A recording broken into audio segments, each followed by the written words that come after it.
Did you know that the agent you call first could cost you thousands of dollars? And most buyers don't even know that they have a choice. Yeah, we're Shane and Cassie with the Legacy team here in Middle Tennessee. And today we're talking about how to choose the right realtor before you start house hunting. There's a big misunderstanding, apparently. Let's talk about the difference between a buyer's agent and a list agent.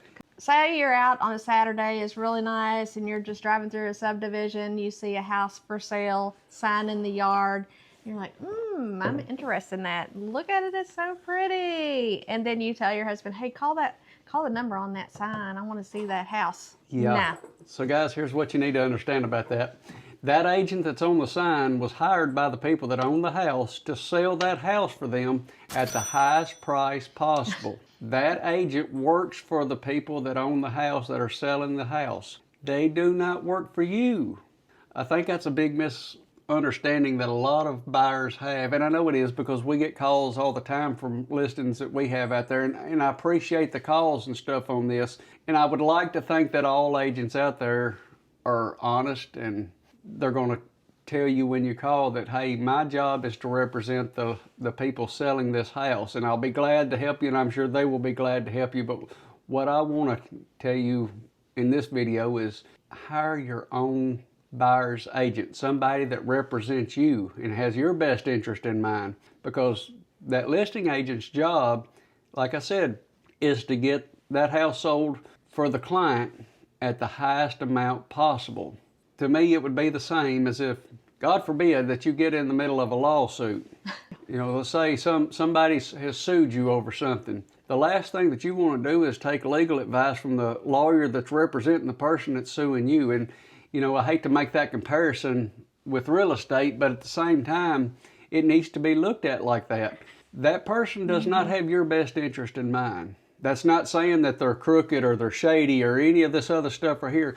I'm just saying they're hired by the people that own the house to sell that house for the highest amount possible. Right. They represent the person selling the house. They do not represent you. Right. So a buyer's agent is one that would help you. You're buying, you need a buyer's agent to help you through that purchase. And then also, you know, as having a buyer's agent, you know, we help you through all the negotiation process, structuring an offer, submitting offers, protecting your earnest money, and guide you through contracts. And one thing that's a really big item to take note of in real estate, there are specific timelines when things have to be done. You have got to have a professional representing you in any kind of purchase like this.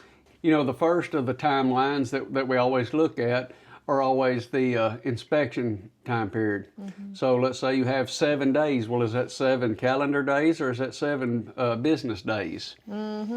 So that one might get you. It does. It gets a lot of people a lot of times. Why is that important? Well, let's say that this seller has several offers on the table and they receive a backup offer to your offer 2 days after you went under contract.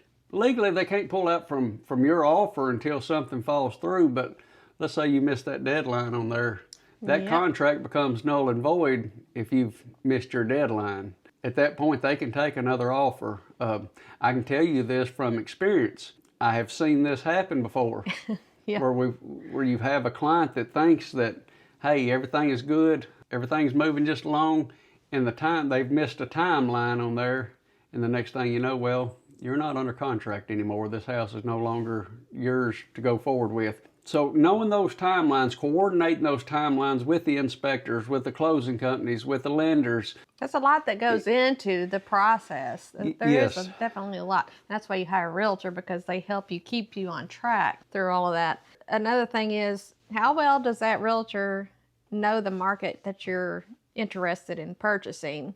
That's a big thing.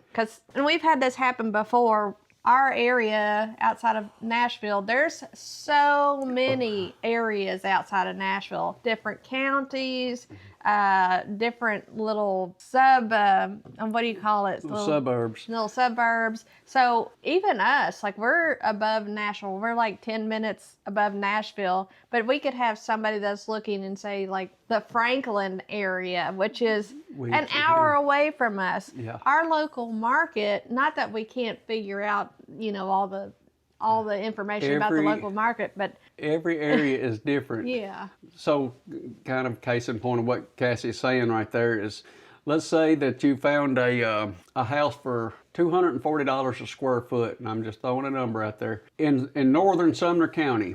Well, depends on, if that house is sitting on a half acre of land right there, I'd say, well, we've probably got some either wiggle room on the price, or let's look around and find something better at the bottom purchase price point on that. However, if you come to me with that, we find that same house or same size house for the $240 a square foot in the middle of Thompson Station, you might want to jump on that.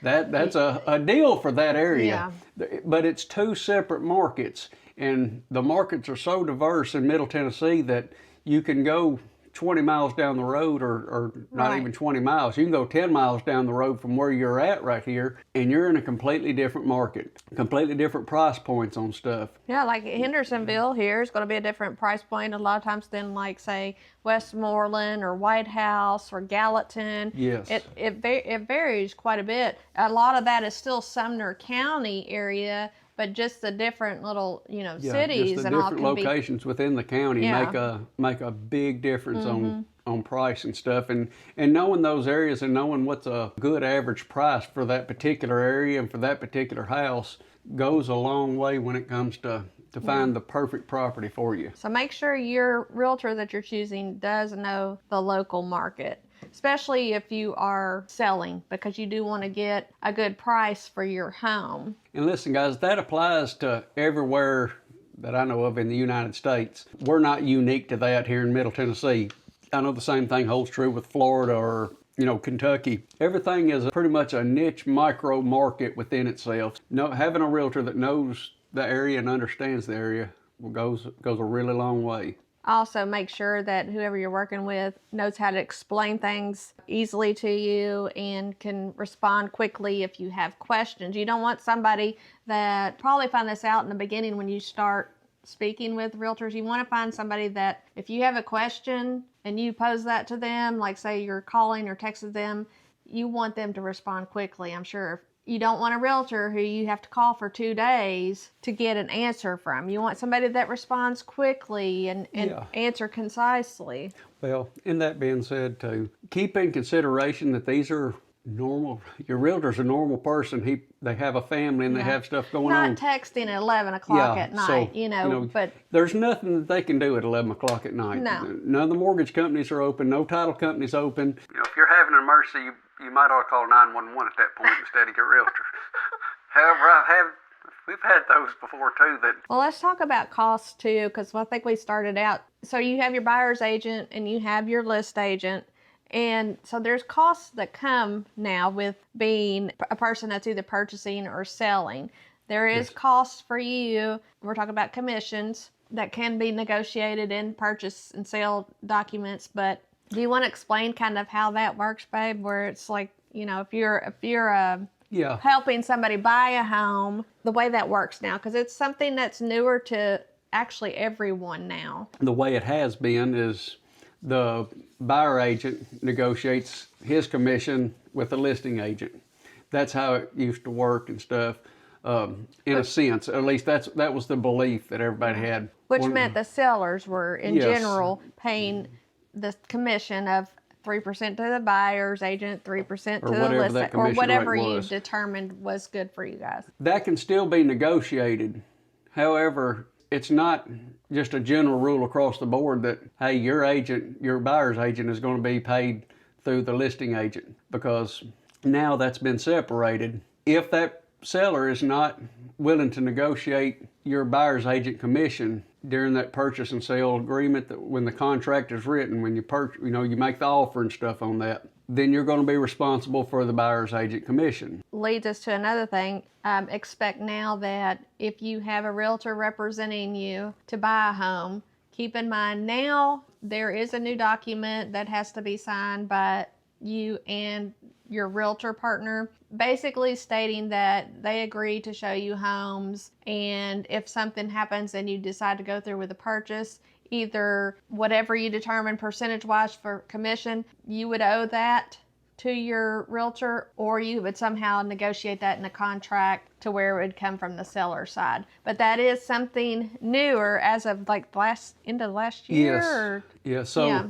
So we have a buyer's representation agreement that is sent out before we ever show a property. You know, whatever realtor you're talking to, that's not them trying to lock you down to just work with them. Mandated through NAR and through, you know, the National Association of Realtors, yes, and your local have Association of Realtors. Yeah, we have to have that buyer's representation agreement signed, you know, stating that this is a legal binding contract, that you're hiring this person to do a service for you, because that's what we do as realtors. We're there to represent you. Right, like if somebody came out and said, I need a new roof on the house, and they're going to say, okay, it's going to be this much. I mean, it's basically like that type of contract. Yeah, so before that contractor goes and purchases the shingles and whatever, he's going to have you sign a contract saying that you've hired him to do this. The same thing holds true with the real estate market right now. So that doesn't mean that you're locked in to only using that particular realtor.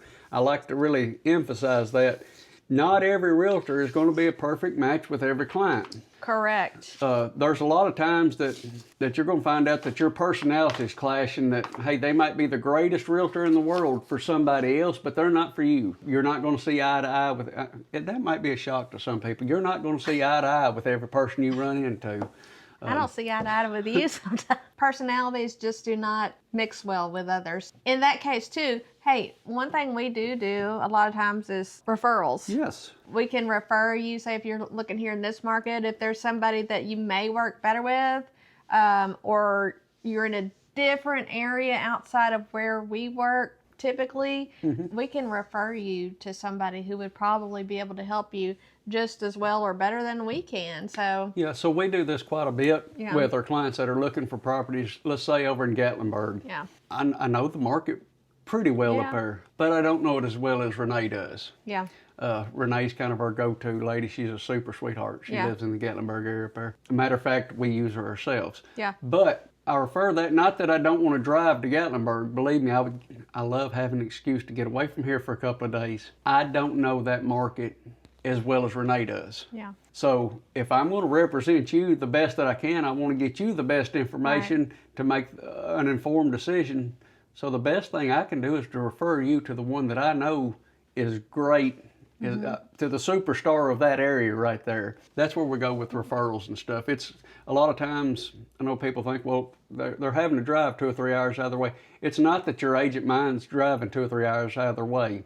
I have some areas that are 2 and 3 hours away from here that I know that market very well, and I don't mind hopping in the vehicle or hopping in the truck and heading down that way, and we'll make a day out of it. However, if it's an area that I'm not consistently selling in or consistently buying in, I'm going to find you the best agent in that area right there, and that's who I'm going to refer you to. Yeah, we would best serve you. Yeah, that's the best way that we know how to serve you, is to find you the best realtor that matches with your personality, that knows that area real well, that's going to be upfront and honest with you about the property. What you don't want in an agent is someone that's looking for a quick and easy commission.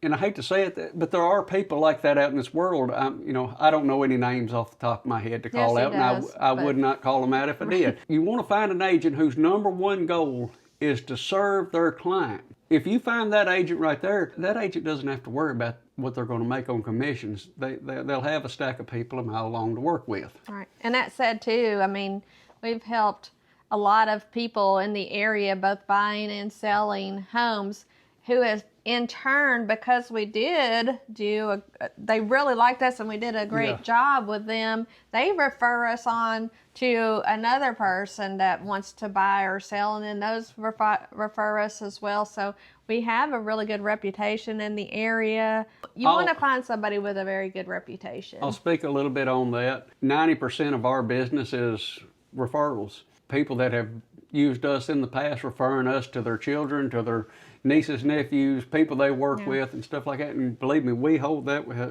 we view that as a badge of honor right there when we get a referral that comes in.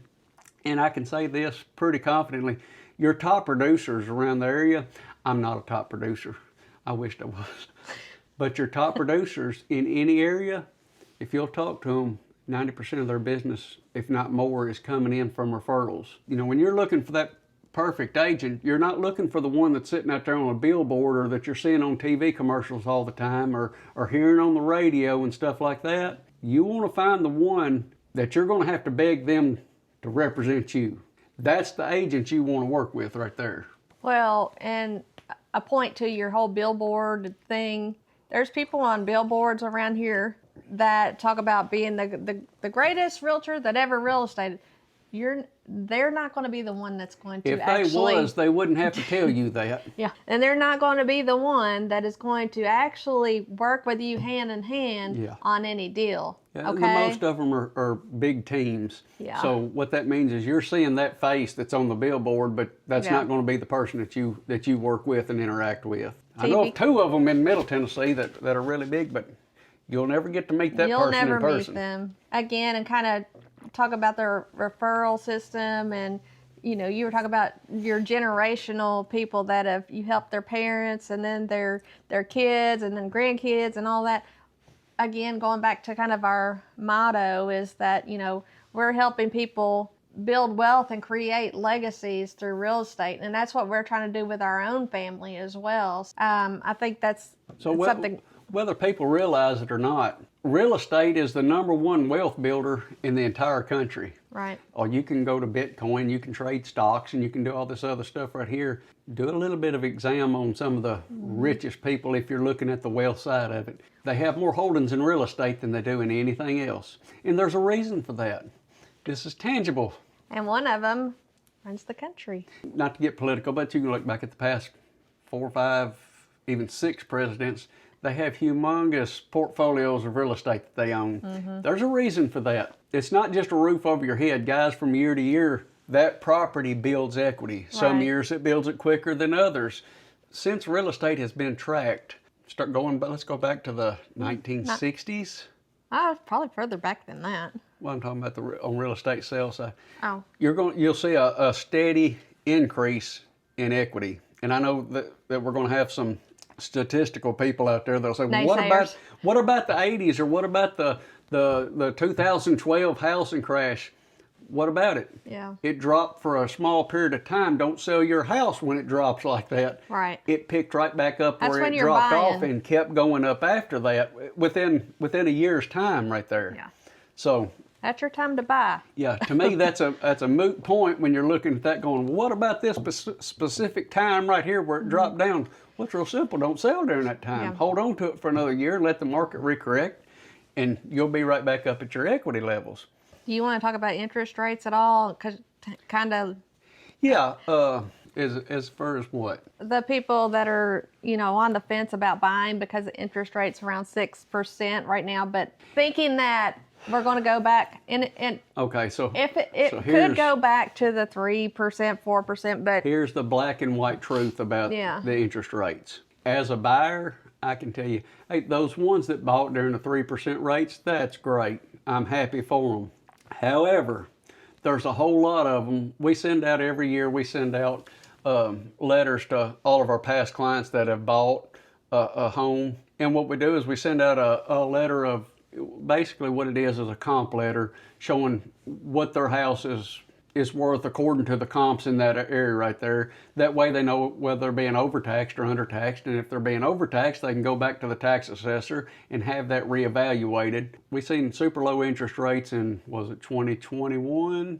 Those homes have not built a lot of equity, but here's why. It isn't that the house didn't get valuable or a little bit more valuable based on the equity. When interest rates went down to a 3%, 2.5%, 3% rate right there, we had bidding wars going on. You've seen people paying an exaggerated amount more than what the property was even being asked for just to get their offer in. $100,000 more. Yes, as a very scary Yeah. time. Although they got a 3% interest rate on that, paid they too started much. out $50,000 over what the thing was worth, according to their appraisal. We were seeing appraisals being waived left and right from buyers, and you're sitting here scratching your head, going, "Oh, please don't do that." Appraisals, inspections. Yes, use common sense when you're buying. So if those rates go back down to that 2.5%, 3% rate right there, what it's going to mean is that the price of the houses are going to go so high again, and you're going to be in bidding wars.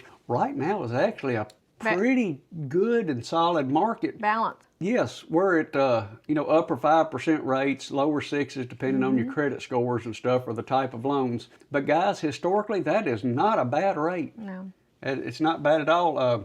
If you go back to the 80s and stuff, or let's say in the 90s, we were seeing a lot of homes in the 15% interest rates. And I know that, again, we'll have people that'll come on there and argue, well, you could buy houses a lot cheaper back then. Well, you let them hit 15% and see how fast they drop now, too. I have people You're going to pay for it one way or the other. You're either going to pay an interest rate that's inflated, or you're going to get an interest rate low and you're going to see the price of the house get inflated. Right. Choose your poison on that. Right. So right now, to me, would be a really a perfect time, not to try and push a sell on anybody, but you're at 5, low 6% interest rate for most buyers right now.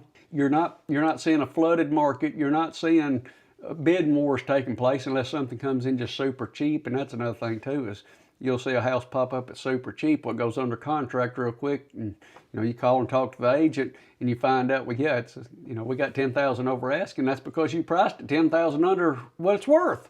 Regardless of what an appraiser says or what my opinion is on a house based on the comps, at the end of the day, it's worth what somebody's willing to pay for it. So circling back around, this all goes back into, again, finding a great realtor who knows not everything, but knows the local market, the pricing, knows how to negotiate, and someone that can keep you on track with all your different timelines. And also your realtor can help you find a really good lender too. They need to go hand in hand, because they're going to have to help each other as well. You need to find a realtor that's really good at communicating and that does not avoid calls.